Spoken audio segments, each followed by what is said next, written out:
이 비밀 공작의 특성이라는 게 바로 그겁니다. 뭐가 붙을 만한 게 생겼다. 그러면 여지없이 따라가 붙습니다. 아까 노 부회장님께서도 말씀하셨지만, 광주 사태, 5.18 사태 때 저 현역 군인이었습니다. 그런데, 그 당시 제가 중령이었나? 그런 것 같습니다. 기억이. 그때 보니까요, 그게 딱 보여요. 보이는 게, 그 여자 목소리 찝차 타고 다니면서 선동하던 거예요. 그 틀림없이 첩자입니다.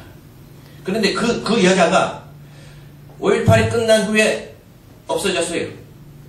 5.18이 끝난 후에 없어진 사람들이 바로 첩자들입니다. 그리고 여기 지금 미국에서 있는 이 노드 또래도 제가 보기에는 분명히 뒤에서 조종하는 검은 손이 있고, 또 몇 년 전에 봤던 한 청년, 거기도 보니까 뒤에 40대에 검은 손이 있습니다. 그래서 우리가 이거를 모르고 대처한다 그러면은 이거 불가능합니다.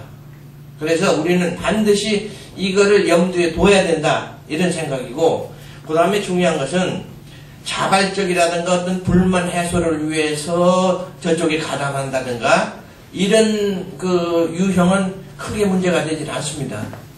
전향될 수도 있고 교화될 수도 있습니다. 그런데 이 검은 손에 연결이 됐다 그러면은 이거는 빼도 박도 못해요. 그리고 특히 검은 손이라는 거는, 특히 비밀 공작이라는 거는 딱 잡으면은 절대 놓지 않습니다. 어떻게 안 놓느냐? 약점을 잡아요.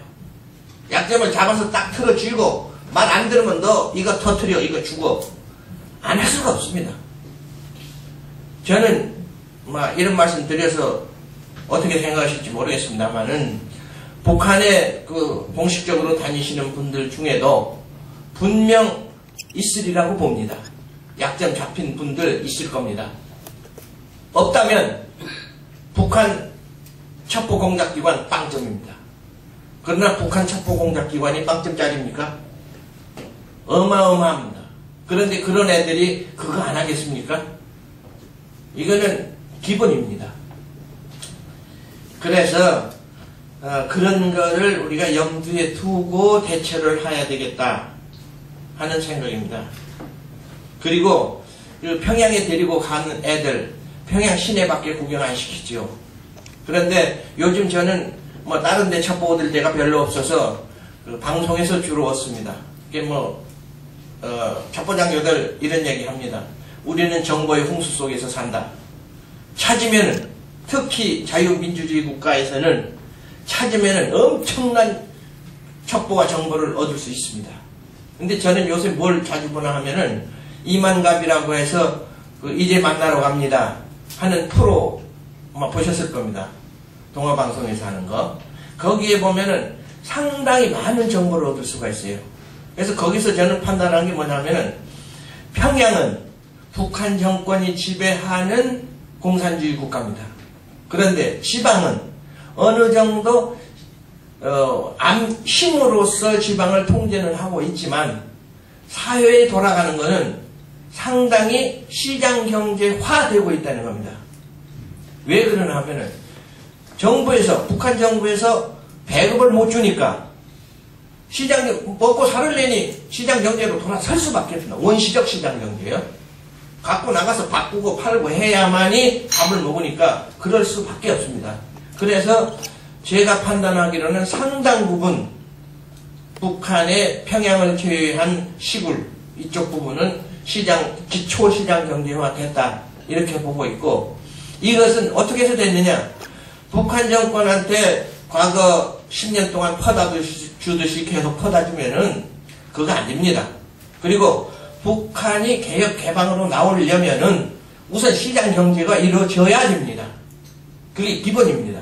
그런데 그 시장 경제가 가장 활발하게 이루어졌던 게 94년, 95년 고난의 행군, 그때 가장 활발하게 이루어졌고, 그 다음에 화폐 교환하고 얼마 전에요. 화폐 개헌하고 아주 북한 경제가 형편없이 망가졌을 때, 그때 활성화되었다는 겁니다. 그러니까 즉 북한 정부가 정권이 돈이 없고 죽을 지경이 돼야 북한은 개혁 개방할 수 있다는 겁니다. 그리고 개혁 개방 아무리 밖에서 갖다 대줘가지고는 안 됩니다. 어차피 북한에 살고 있는 북한 주민이 깨우쳐서 깨어나서 그 사람들이 개혁 개방을 해야지 지금 세상에 누가 무슨 재주로 아무리 퍼가지고 별짓 해도 오히려 북한 주민에게 우리 북한에 사는 우리 동포에게 고난만 연장시켜줄 뿐이 아닌가 이렇게 생각하고 마지막으로 한 말씀 드리면은 한국 사회를 저는 이렇게 보고 있습니다. 압축 경제 성장의 폐해, 즉 부익부 빈익빈의 확장. 그 다음에 압축 경제를 성장시키려 하다 보니까 독재를 썼습니다. 다 아는 사실일 겁니다. 독재 안 쓰고는 압축해서 경제 성장할 수 없었습니다. 그래서 압축 경제 성장의 목표를 두고는 다소 독재를 쓰다 보니까 독재에 항거해서 들고 나선 게 바로 민주운동이라는 거죠. 그럼 어떤 측면에서 보면은 독재를 써서 경제 발전을 압축해서 시킨 게